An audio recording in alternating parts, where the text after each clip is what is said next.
remember there are no stupid questions, just stupid people. All right, everyone, this is Tim with New York Giants Straight Talk, bringing you the best of New York Giants sports talk and entertainment. We have a little bit to go over in reference to mandatory minicamp starting today. We got Brian Dable talking about Saquon Barkley or not talking about Saquon Barkley. We got Bill Parcells in the building, and I want to tell a quick Bill Parcells story. I've never told this story. I've never told this Bill Parcells story before. But I want to get into Brian Dable first. Dable was visibly a little upset about the questions in reference to Saquon Barkley. And in the comment in the beginning of the video was because of the fact that, someone asked him a Saquon Barkley question, and the next question was about Saquon Barkley again. So I would be a little perturbed and a little peeved that I'm starting my mandatory minicamp with the entire team there, except for Saquon, because he won't be there because of the fact that he hasn't signed his tag. But let's listen to this. Let's listen to this little clip from the Dable. Saquon seems frustrated that he feels like details of the negotiations were leaked and were misleading. Is that a concern on your end that he feels that way about negotiations that are supposed to be private? Yeah, everything that I have to say about Saquon will remain private. Is everybody here? Everybody except Saquon, but he didn't sign his tag yet. Do you plan to have, when you make your plans for the future, for the season, are you planning as if he's going to be there? I'm just planning for today. Possibility of what? I'm just planning for today. Have a good practice. But you obviously have to do roster construction. No? Yeah, I'm just worried about today right now, Jordan. Because he's so important to the team, can something like that become a distraction eventually, from your experience as a coach? I'm just focused on today, Pat. Belichick. Because it was a little Belichick in there. But Brian Dable just doesn't want to answer questions about it. He doesn't want to have to deal with it. But the problem is you are in the mecca of the media outside of Los Angeles, so you're going to have to answer questions. You're going to have to deal with what you may perceive to be stupid questions, but you're going to have to deal with it because Saquon is a large part of this offense. And we broke it down a little bit earlier today on one of my Twitter posts that if you can't look at the Giants were 7-2 at the beginning of the season. Saquon had 931 yard rushing, another 197 yards for a total of 1,128 yards and 6 touchdowns. When the Giants went 2-4-1, because we're not going to count that last game because Saquon didn't play. Saquon only had 381 yards rushing, under 141 receiving, for a total of 527 and 4 touchdowns. You could see when the league adjusted, and if Saquon was, you're stacking 7-8 in the box and you're making the Giants, be more of a balanced team. We see they went from 7-2 to technically 2-5-1. So he has an importance to the team. So yes, people are going to ask you about Saquon Barkley. You can be very truculent about it if you want. You can be very Bill Parcells about it if you want. But at the end of the day, you have to understand where the media is coming from, because these are going to be the questions that are going to be asked. Good, bad, or right, or wrong, or indifferent. He also was asked a question about Daniel Jones and having more comfort level in year 2. Is there anything tangible that you've seen in terms of Daniel from one year to the next year during this period? Well, I just say that he's got a much more comfort level with our offense. Again, we've added, I'd say, considerably new things these camps just to see how they look. But he's got really good give and take with Kafka, seeing how different players look in different spots. He's had a really good camp. So, he's saying Daniel Jones had a really good camp because these are the voluntary. So previously it was voluntary workouts. These are now mandatory. So you know what? He's right. Daniel Jones has got new guys to hang out with, new guys to work with. So it's going to be interesting. It's going to be interesting to see how they progress outside of the OTAs. And I kind of find that, we're going to see where we go from here, and we're going to kind of figure out what's going to happen with this team and this organization. You are not going to learn much from mandatory minicamp. You are not going to learn much from, until you get into training camp, and that's when you're gonna learn things. That's when you're gonna get a better idea of the offense. This is when you're gonna get a better idea. Now, of course, during training camp, now you are not allowed to put on the pads till day 4. So we're going to get a little bit better understanding, and we're going to get a little bit better look at this offense once we get into the dog days of training camp, and we kind of move forward through there. You had a nice interview with Sterling Shepard. You know, he's right on schedule physically, and his goal is to be ready for the start of the season, is what he said. I feel, you know what? Sometimes you have an athlete that stays at the party too long. And Sterling Shepard was a good Giant. He was a proud Giant. But sometimes you just need to know when it's just time to stop. And I feel bad for Sterling in that regards, because I think physically he's not understanding what this is going to take the toll on his body once he retires. And he's saying all the right things, and he wants to be there. I think it's just time, to kind of move away from the playing field. And every athlete feels like they have one great moment left. It's true. If you were a college athlete or a high school athlete, you always feel, especially if you get to a little bit higher level in college, you always feel like you have one great moment left, or you have one great season left in you. But a lot of times it's just not there. A lot of times physically you cannot perform, and you're going to do more harm to yourself than anything else. I always harken back to my second ACL tear within a year. I probably should have just hung him up.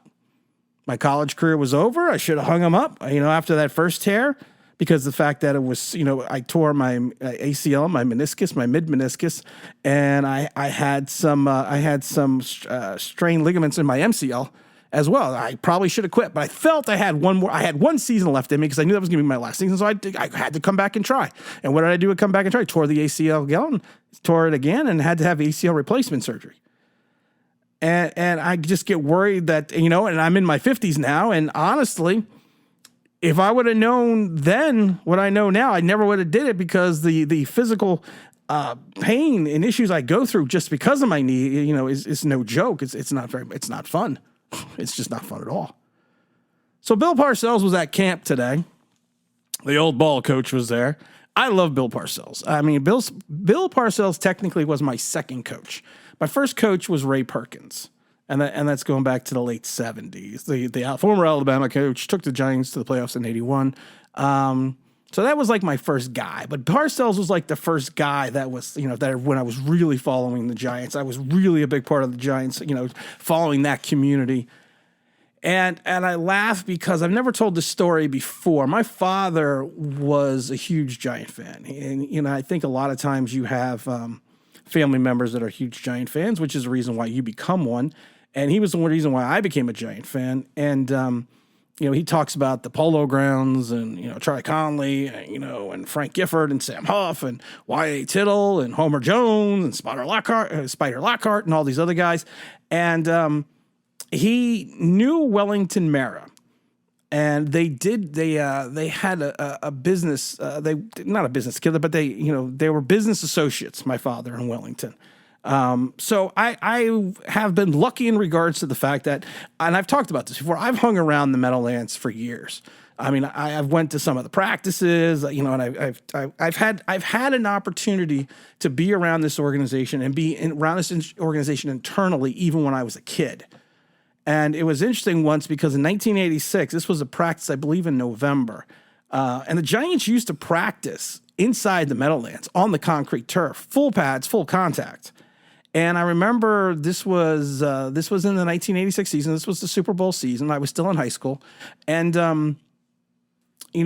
my father had to go see Wellington, who was going to be at the practice for business purposes. And he asked Wellington if I could come along. And he was like, sure. He's like, he just needs to be respectful. He just needs to stay out of everyone's way, and just, if he wants to, that's fine. So we get to practice, and the Giants are already on the field. They're already practicing. And I'm trying to stay off to the side. I mean, I'm literally just trying to stay off the side, and I'm minding my own business. I don't want to talk to anyone. I don't want to do anything.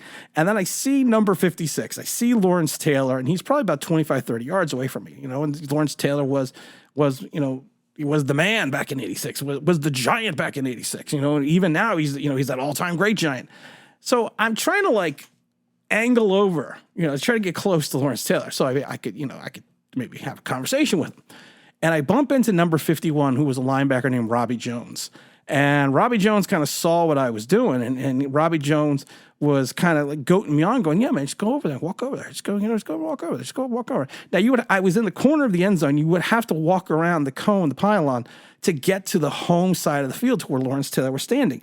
And I started to make my move around the pylon. And as I'm making my move around the pylon, I stop, and there's Bill Parcells in front of me.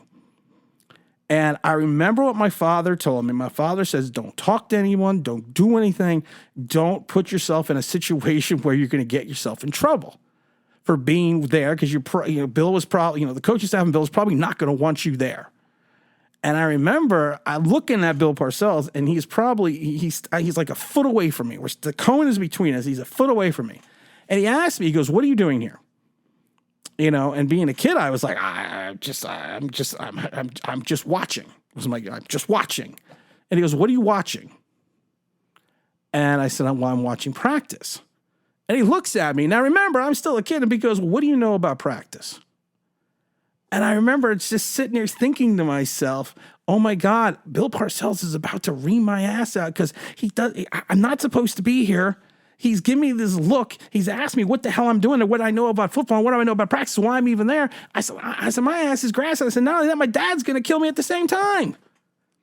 And then all of a sudden, Bill cracks a smile. And he gives me he gives me the proverbial pat on the arm, gives you the good whack on the arm and says, "Don't worry about it, kid." And then just walked away. And I remember thinking to myself, I was probably going to get banned from, because you're a kid. I think I'm going to get banned from the stadium. My father's gonna ream me one. All this was going through my head, and then, like I said, Bill just walks off. And I remember thinking to myself, like 30, 40 minutes later, and my father and I are walking through the tunnel to get back out to the parking lot, and it dawned and it hit me right there. It just dawned on me. I just talked to Bill Parcells. And I was like, and I'm thinking to myself, wow, that would have been a great moment if I wasn't scared out of my friggin' mind. But that's just a little Bill Parcells story. You have some people right now in the media that are kind of going after the Giants and the situation with Daniel Jones and everything else, and you have the one woman, what's his name, Joy Taylor. Let's listen to what Joy said real quick. Let's just get to that real quick. It's just a tricky situation, because when I think of the Giants, I think of Saquon. I do too. Absolutely. And we just spent a whole segment talking about the New York Jets, and we will be talking a lot about the New York Jets. And let's be honest, this is a business also.